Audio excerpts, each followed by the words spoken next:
rumah untuk kita semua, nilai dasar Indonesia, rumah kita.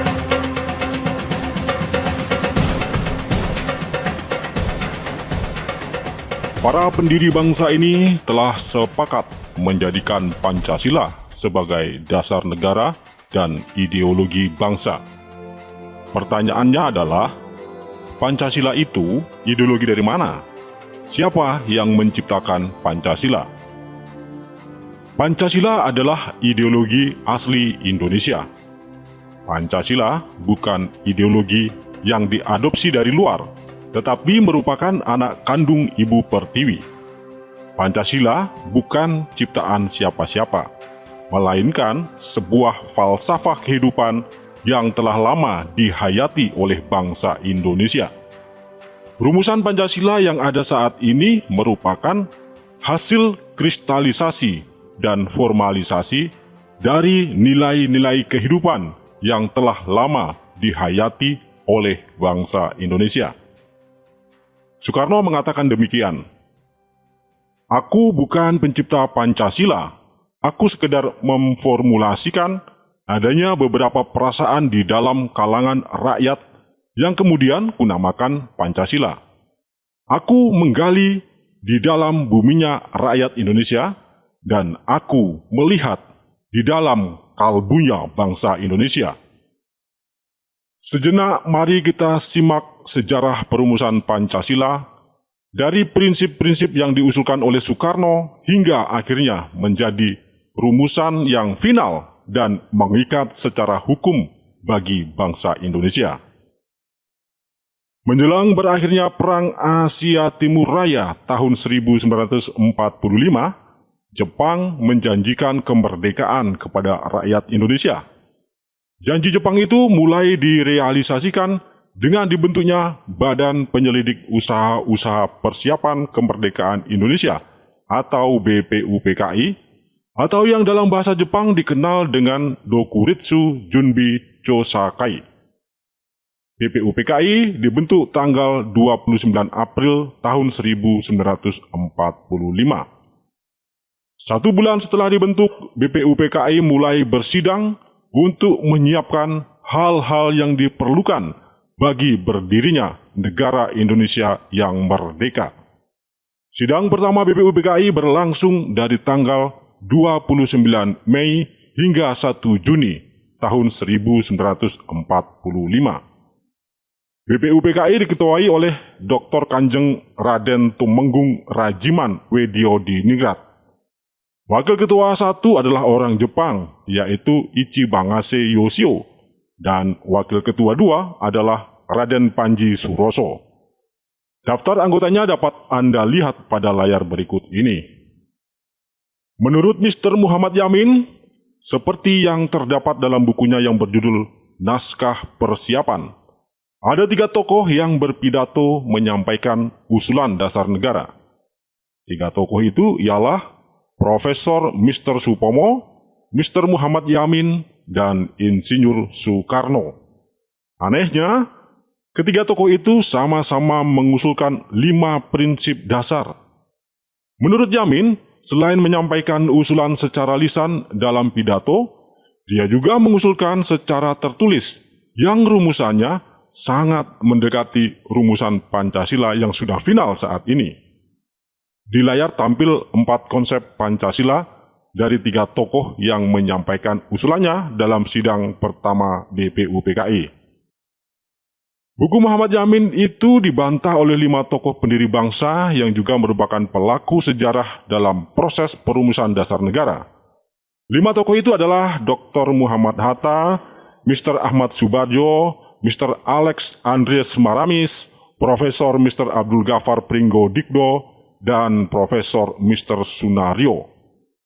Kelima tokoh ini pada masa Orde Baru ditugasi oleh Presiden Soeharto untuk merumuskan nilai-nilai yang terkandung dalam rumusan Pancasila.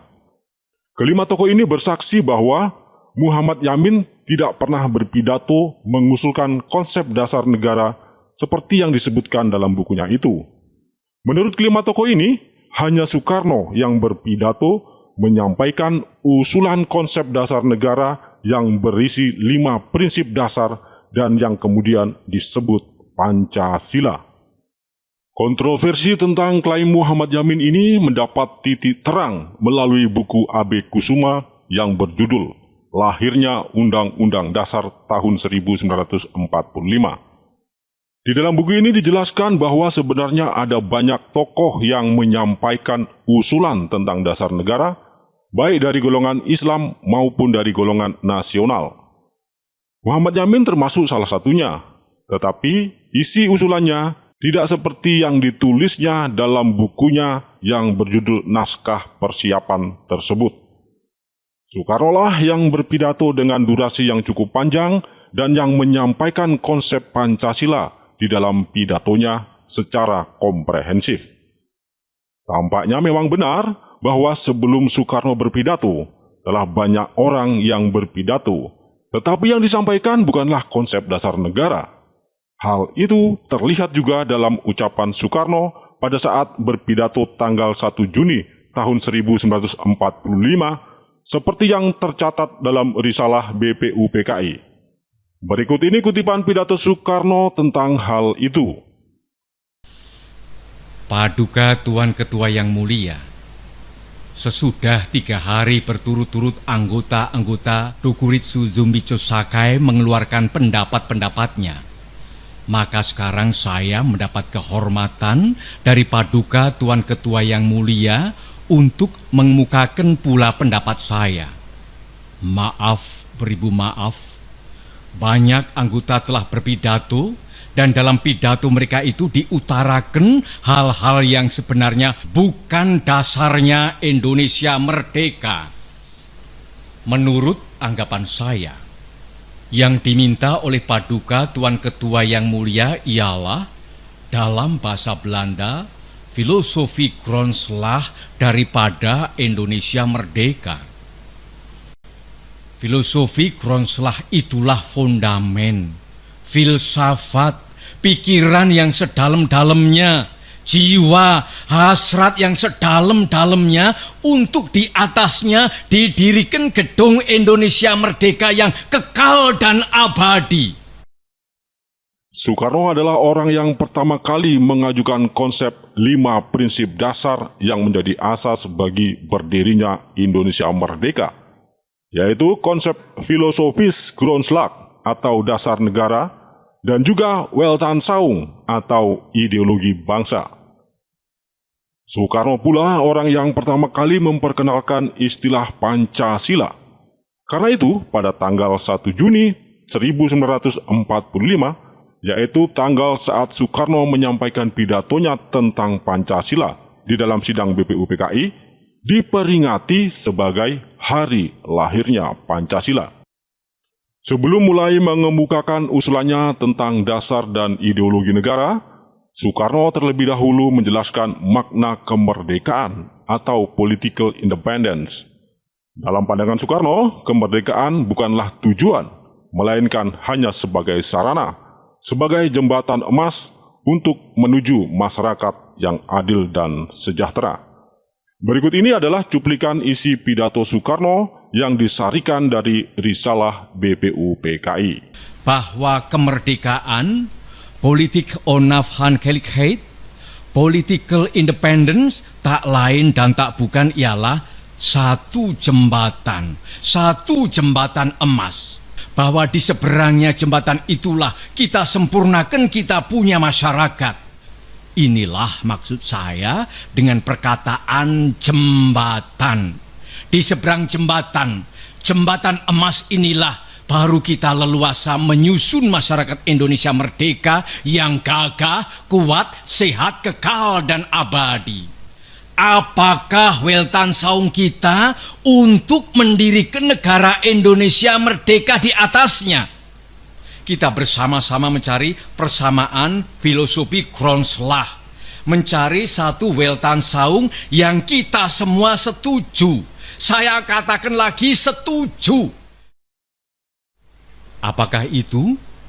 Pertama-tama, saudara-saudara, saya bertanya, apakah kita hendak mendirikan Indonesia merdeka untuk sesuatu orang, untuk sesuatu golongan? Kita hendak mendirikan suatu negara semua buat semua, bukan buat satu orang, bukan buat satu golongan, baik golongan bangsawan maupun golongan yang kaya, tetapi semua buat semua. Maka yang selalu mendengung di dalam saya punya jiwa sejak tahun 1918, 25 tahun lebih, ialah dasar pertama yang baik dijadikan dasar buat negara Indonesia, ialah dasar kebangsaan.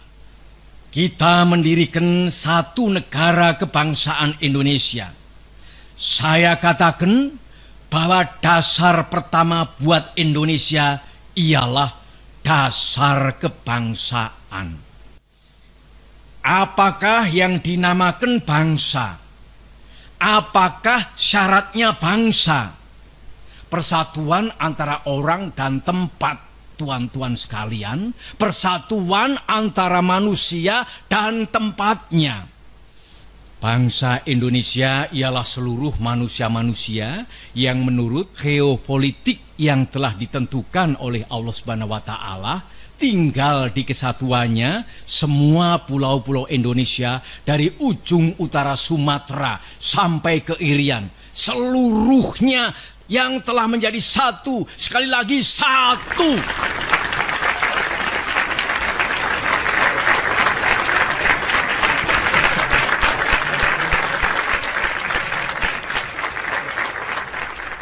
Kesinilah kita semua harus menuju.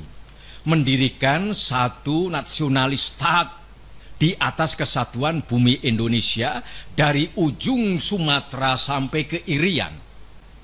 Kita cinta tanah air yang satu, merasa berbangsa yang satu, mempunyai bahasa yang satu. Tetapi tanah air kita Indonesia hanya satu bagian kecil saja daripada dunia. Ingatlah akan hal ini. Kita bukan saja harus mendirikan negara Indonesia merdeka, tetapi kita harus menuju pula kepada kekeluargaan bangsa-bangsa. Inilah filosofis prinsip yang nomor 2 yang saya usulkan kepada tuan-tuan, yang boleh saya namakan internasionalisme. Internasionalisme tidak dapat hidup subur kalau tidak berakar di dalam buminya nasionalisme. Nasionalisme tidak dapat hidup subur kalau tidak hidup dalam taman sarinya internasionalisme.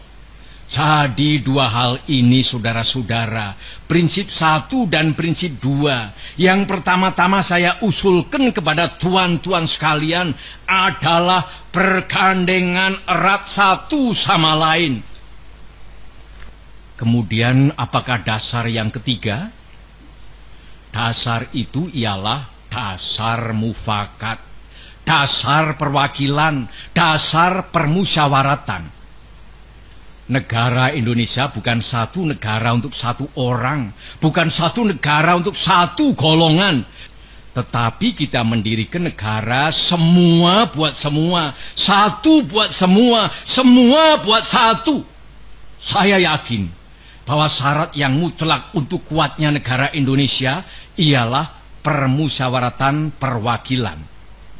Apa-apa yang belum memuaskan kita bicarakan di dalam permusyawaratan. Prinsip nomor 4 sekarang saya usulkan, yaitu prinsip kesejahteraan. Prinsip tidak akan ada kemiskinan di dalam Indonesia merdeka. Maka prinsip kita harus, apakah kita mau Indonesia merdeka yang kaum kapitalnya merajalela, ataukah yang semua rakyatnya sejahtera, yang semua orang cukup makan, cukup pakaian, hidup dalam kesejahteraan, merasa dipangku oleh Ibu Pertiwi yang cukup memberi sandang pangan kepadanya? Mana yang kita pilih, saudara-saudara? Saudara-saudara, saya usulkan, kalau kita mencari demokrasi, hendaknya bukan demokrasi barat, tetapi permusyawaratan yang memberi hidup, yakni politik ekonomisme demokrasi yang mampu mendatangkan kesejahteraan sosial. Saudara-saudara, apakah prinsip yang kelima? Saya telah mengemukakan 4 prinsip. 1. Kebangsaan Indonesia. 2.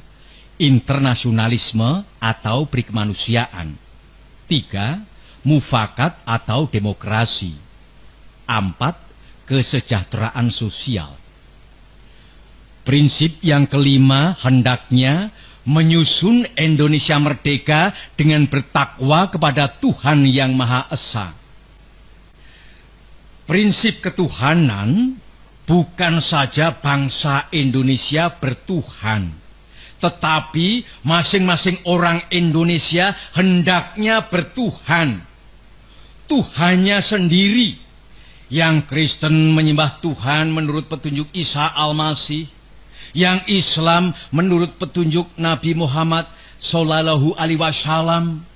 Orang Buddha menjalankan ibadatnya menurut kitab-kitab yang ada padanya.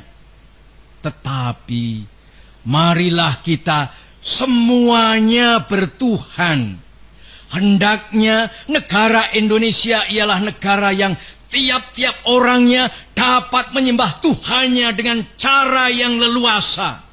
Segenap rakyat hendaknya bertuhan secara kebudayaan, yakni dengan tiada egoisme agama.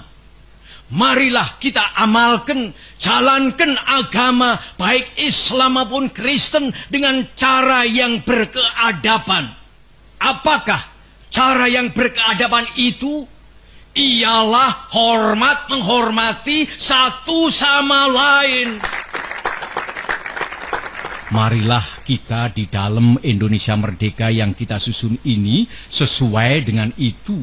Menyatakan bahwa prinsip kelima daripada negara kita ialah ketuhanan yang berkebudayaan, ketuhanan yang berbudi pekerti yang luhur, ketuhanan yang hormat menghormati satu sama lain.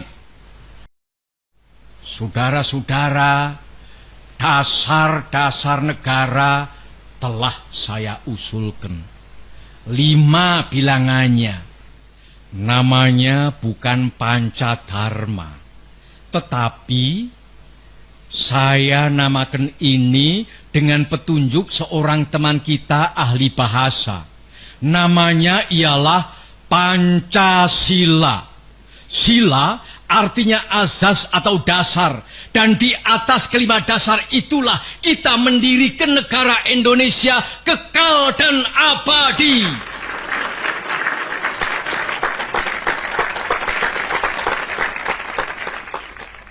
Atau barangkali ada saudara-saudara yang tidak suka akan bilangan 5 itu, saya boleh peras sehingga tinggal 3 saja.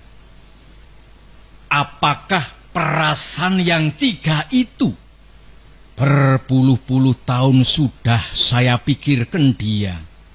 Ialah dasar-dasarnya Indonesia merdeka. Weltan saung kita. 2 dasar yang pertama, kebangsaan dan internasionalisme. Kebangsaan dan perikemanusiaan saya peras menjadi satu. Itulah yang dahulu saya namakan sosionasionalisme. Dan demokrasi yang bukan demokrasi barat, tetapi politik ekonomisme demokrasi, yaitu demokrasi dengan kesejahteraan. Saya peraskan pula menjadi satu. Inilah yang dulu saya namakan sosiodemokrasi. Tinggal lagi ketuhanan yang menghormati satu sama lain. Jadi, yang asalnya 5 itu telah menjadi 3. sosio-nasionalisme, sosio-demokrasi, dan ketuhanan. Jikalau Tuan senang kepada simbolik 3, ambillah cara 3 ini. Tetapi barangkali tidak semua tuan-tuan senang kepada Trisila ini dan minta satu dasar saja. Baiklah, saya jadikan 1. Saya kumpulkan lagi menjadi 1. Apakah yang 1 itu? Sebagai tadi telah saya katakan, kita mendirikan negara Indonesia yang kita semua harus mendukungnya. Semua buat semua. Jikalau saya peras yang 5 menjadi 3 dan yang 3 menjadi 1, maka dapatlah saya 1 perkataan Indonesia yang tulen, yaitu perkataan gotong royong. Negara Indonesia yang kita dirikan haruslah negara gotong royong. Alangkah hebatnya negara gotong royong.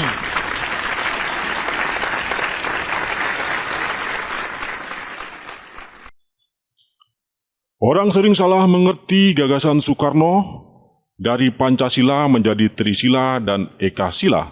Seakan-akan Soekarno hendak membuang sila-sila yang lain dan hanya mempertahankan 3 atau 1 sila saja. Tetapi jika kita memperhatikan pidato Soekarno tadi, jelas bahwa Soekarno menawarkan konsep Trisila dan Ekasila bagi mereka yang tidak suka dengan jumlah 5. Namun, sekalipun dari 5 sila menjadi 3 sila dan kemudian hanya menjadi 1 sila, tidak satu pun unsur filosofis dari sila-sila itu yang dibuang. Soekarno hanya menggabungkan sila-sila yang saling berhubungan menjadi 1 konsep yang majemuk.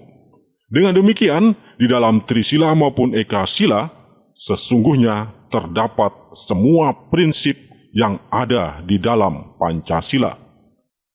Pidato Soekarno memang mendapat sambutan yang meriah, tetapi usulan Soekarno tentang dasar negara belum menjadi keputusan final pada sidang itu.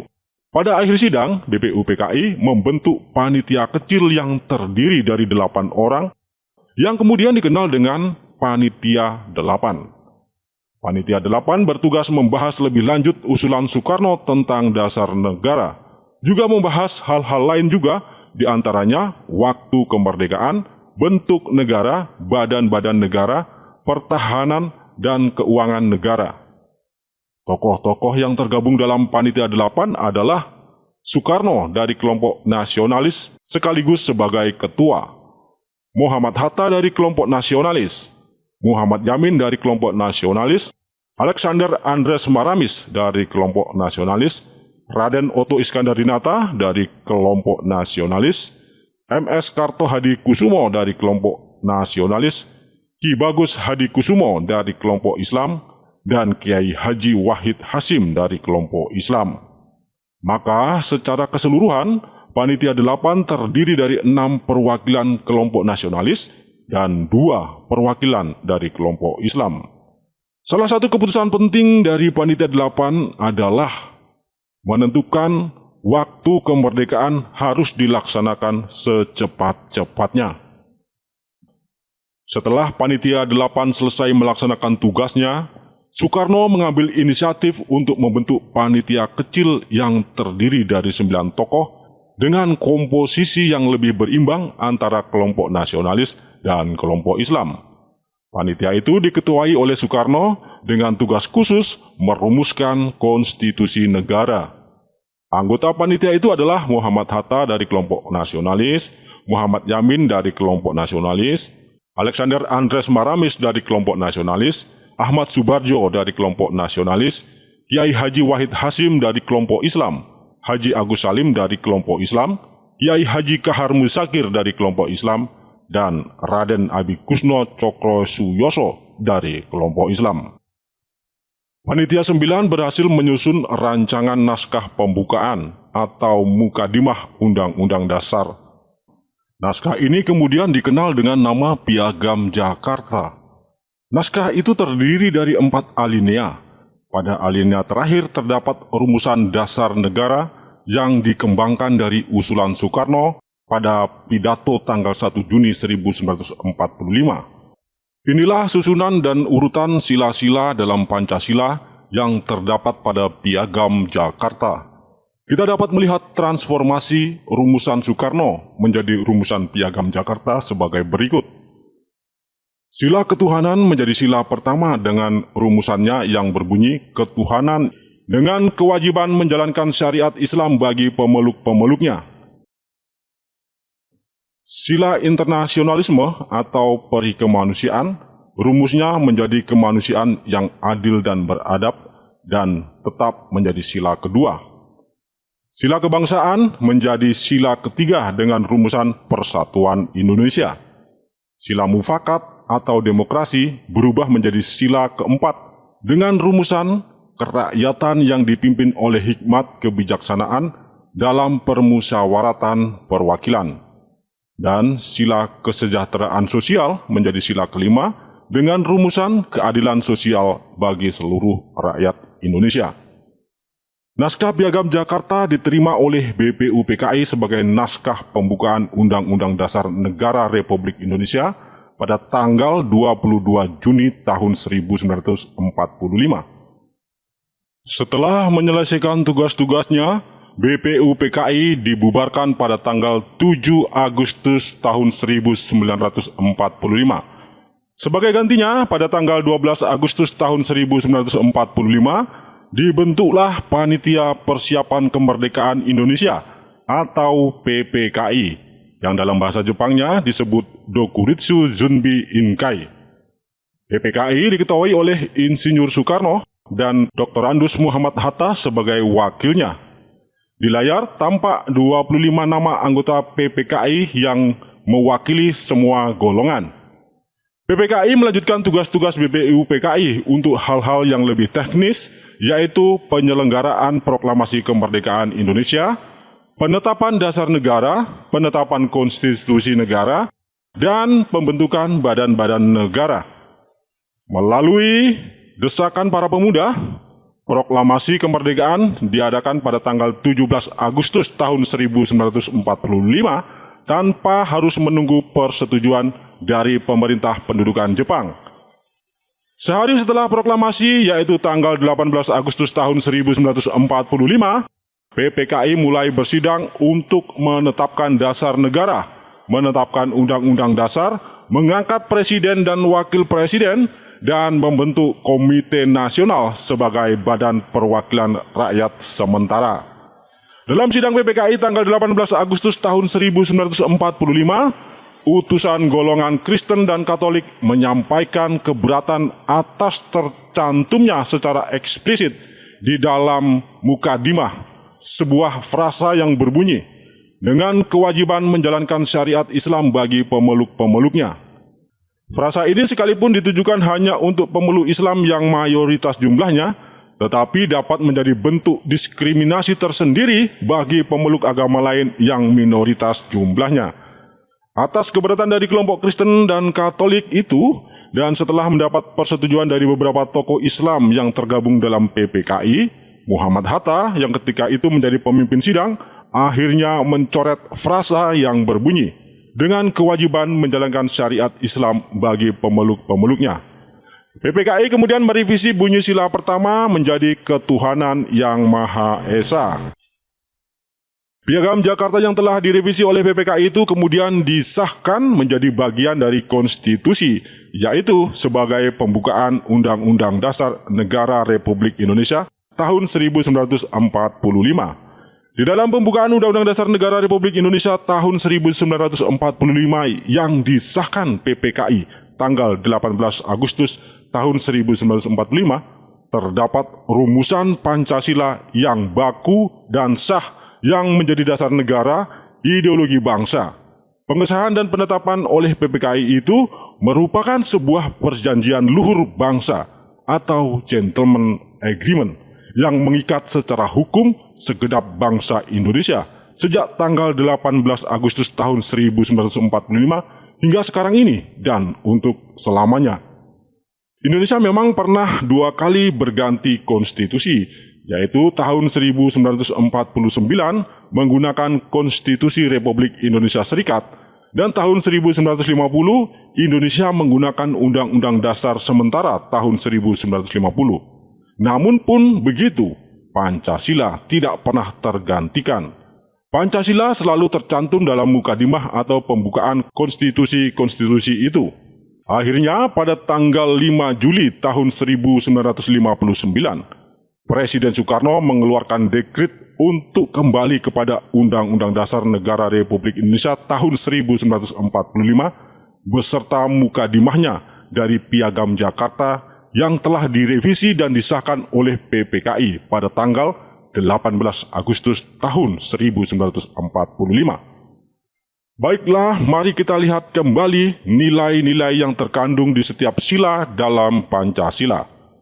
Nilai-nilai ini seharusnya meresap dalam sanubari setiap insan yang hidup di bumi Pancasila ini dan yang seharusnya terejawantah dalam kehidupan sehari-hari, terutama dalam konteks hubungan warga negara dengan negara dan dengan sesama warga negara. Sila pertama, ketuhanan yang Maha Esa. Sila ini menegaskan bahwa bangsa Indonesia adalah bangsa yang bertuhan dan menolak semua paham anti Tuhan atau ateisme. Sila ini mengandung prinsip bahwa bangsa Indonesia wajib menyembah Tuhannya dan beribadah menurut agama dan kepercayaannya masing-masing secara leluasa, berkeadaban, dan berkeadilan. Sila ini mengandung juga prinsip bahwa bangsa Indonesia melaksanakan perintah agama dan kepercayaannya masing-masing dengan tetap mengedepankan harmoni dalam kehidupan bermasyarakat, berbangsa, dan bernegara. Dalam sila ini juga terdapat prinsip bahwa bangsa Indonesia menjalankan perintah agama dan kepercayaannya masing-masing dengan cara berbudi pekerti luhur dan saling menghormati. Sila kedua, kemanusiaan yang adil dan beradab. Sila ini secara prinsip menegaskan bahwa Indonesia adalah negara bangsa atau nation state yang merdeka, bersatu, dan berdaulat menuju pada kekeluargaan bangsa-bangsa di dunia. Dengan sila ini, bangsa Indonesia menghendaki pergaulan bangsa-bangsa di dunia dengan prinsip saling menghormati nilai-nilai nasionalisme setiap bangsa yang tumbuh subur dalam taman sarinya pergaulan bangsa-bangsa di dunia. Dengan sila ini, bangsa Indonesia mengakui bahwa bangsa Indonesia adalah bagian dari kemanusiaan universal yang menjunjung hak asasi manusia dan mengembangkan persaudaraan dunia berdasarkan nilai-nilai keadilan dan keadaban. Sila ketiga, persatuan Indonesia. Sila ini pada prinsipnya menegaskan bahwa kita mendirikan suatu negara kebangsaan Indonesia untuk seluruh rakyat Indonesia, bukan untuk satu kelompok atau golongan saja. Sila ini menegaskan bahwa persatuan Indonesia bernafaskan semangat kebangsaan yang melindungi segenap bangsa dan seluruh tumpah darah Indonesia, senasib sepenanggungan dalam bingkai Negara Kesatuan Republik Indonesia. Sila ini juga menegaskan bahwa persatuan Indonesia adalah sikap kebangsaan yang saling menghormati perbedaan dan keberagaman masyarakat dan bangsa Indonesia. Sila keempat, kerakyatan yang dipimpin oleh hikmat kebijaksanaan dalam permusyawaratan perwakilan. Pada prinsipnya, sila ini menegaskan bahwa negara Indonesia adalah negara demokrasi yang mengakui dan menjunjung tinggi kedaulatan rakyat. Sila ini juga menegaskan bahwa bangsa Indonesia memelihara dan mengembangkan semangat bermusyawarah untuk mufakat dalam pengambilan setiap keputusan. Sila ini juga menegaskan bahwa bangsa Indonesia meyakini jalan musyawarah untuk mufakat dapat menjaga keselamatan dan keberlangsungan bangsa dan negara. Secara prinsip, sila ini menegaskan bahwa bangsa Indonesia tidak mengenal diktator mayoritas dan tirani minoritas.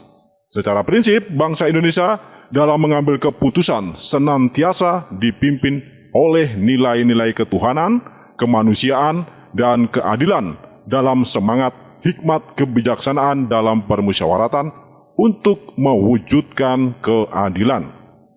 Sila kelima, keadilan sosial bagi seluruh rakyat Indonesia. Pada prinsipnya, negara Indonesia didirikan untuk bersungguh-sungguh memajukan kesejahteraan bagi seluruh rakyat Indonesia, baik lahir maupun batin. Dalam negara Indonesia, setiap warga negara berhak untuk mendapatkan pekerjaan dan penghidupan yang layak, bermartabat, dan berkeadilan bagi kemanusiaan. Negara Indonesia wajib menjamin setiap warga negara untuk mendapatkan pendidikan, pekerjaan, dan penghidupan yang layak, bermartabat, dan berkeadilan. Pancasila dengan nilai-nilai yang terkandung di dalamnya secara operatif dijabarkan dalam pasal-pasal dan ayat-ayat Undang-Undang Dasar Negara Republik Indonesia tahun 1945 yang menjadi hukum dasar tertulis dalam kehidupan berbangsa dan bernegara. Meskipun Undang-Undang Dasar Negara Republik Indonesia telah mengalami 4 kali amandemen atau perubahan, namun telah menjadi kesepakatan bahwa bagian pembukaan tidak akan pernah diubah, yang mana di dalamnya terdapat perumusan Pancasila. Perubahan-perubahan juga tidak akan dilakukan pada pasal-pasal yang bersifat fundamental, yaitu yang secara eksplisit dan implisit merupakan amanat Pancasila. Juga tentang bentuk negara kesatuan Republik Indonesia. Pada pidato Insinyur Soekarno yang telah kita dengarkan tadi, terdapat 2 istilah yang disebut oleh Bung Karno, yaitu filosofi Grundslag dan Weltanschauung. Filosofi Grundslag adalah norma dasar filosofis atau yang biasa kita sebut dengan dasar negara. Pancasila adalah dasar negara Republik Indonesia. Artinya, Pancasila menjadi sumber dari segala sumber hukum yang berlaku di Indonesia. Hukum apapun, baik yang tertulis maupun yang tidak tertulis, yang boleh diberlakukan di Indonesia ialah yang tidak bertentangan dengan Pancasila. Pancasila dan nilai-nilai yang terkandung di dalamnya menjadi dasar bagi seluruh produk hukum yang berlaku di Indonesia dan yang membangun konstruksi kenegaraan dan kebangsaan Indonesia. Istilah Weltanschauung yang dipakai Soekarno secara harafiah berarti pandangan dunia. Pancasila sebagai Weltanschauung artinya Pancasila sebagai cara bangsa Indonesia untuk memandang dunia. Dalam arti ini, Pancasila adalah sebuah ideologi bagi bangsa Indonesia atau pandangan hidup bangsa Indonesia. Pancasila adalah sistem filsafat yang menjadi pedoman dalam kehidupan berbangsa dan bernegara. Pancasila menjadi cara berpikir, bertindak, dan mencapai tujuan bersama bangsa Indonesia. Pancasila menjiwai semua aspek kehidupan berbangsa dan bernegara, baik aspek moral, spiritual, politik, ekonomi, sosial budaya, dan pertahanan keamanan. Sebagai sebuah ideologi, Pancasila bukanlah ideologi liberal kapitalistik, bukan juga sosialis komunis, tetapi Pancasila adalah ideologi khas Indonesia, yaitu ideologi gotong royong. Untuk memudahkan memahami perbedaan Pancasila sebagai dasar negara Indonesia dan Pancasila sebagai ideologi bangsa Indonesia, dapat kita analogikan dengan pribadi yang memiliki aspek material dan aspek kejiwaan.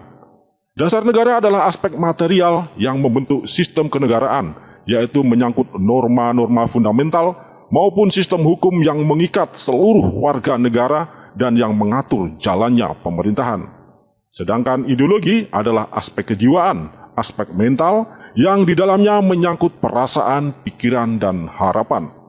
Selain Pancasila dapat dilihat dari aspek material dan aspek kejiwaan, Pancasila pun dapat dilihat dari aspek spiritual, sehingga kita bisa mendapatkan gambaran yang utuh Pancasila sebagai kepribadian bangsa, sebagai jati diri bangsa Indonesia. Spiritualitas sebenarnya berkaitan erat dengan aspek mental atau kejiwaan atau rohani, Namun spiritualitas lebih spesifik, yaitu aspek kerohanian yang transendental, yang berhubungan dengan Tuhan. Bangsa Indonesia adalah bangsa yang bertuhan. Setiap orang Indonesia harus mengakui diri sebagai makhluk Tuhan dan harus beribadah kepada Tuhan sesuai dengan kepercayaan dan ajaran agama yang dianutnya. Bangsa Indonesia adalah bangsa yang religius. Pancasila yang menjamin kemajemukan agama bukanlah menjadi penghalang bagi siapapun untuk dekat dengan Tuhannya. Pancasila tidak bertentangan dengan ajaran agama manapun. Karena seperti halnya nilai-nilai dalam Pancasila, agama apapun mengajarkan adab dan kasih sayang. Oleh karena itu, Pancasila menjadi jalan spiritual bangsa Indonesia untuk dapat mendekatkan diri kepada Tuhan sesuai agama dan kepercayaan yang dianutnya.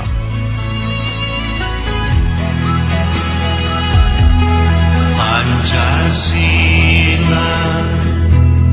rumah kita, rumah untuk kita semua.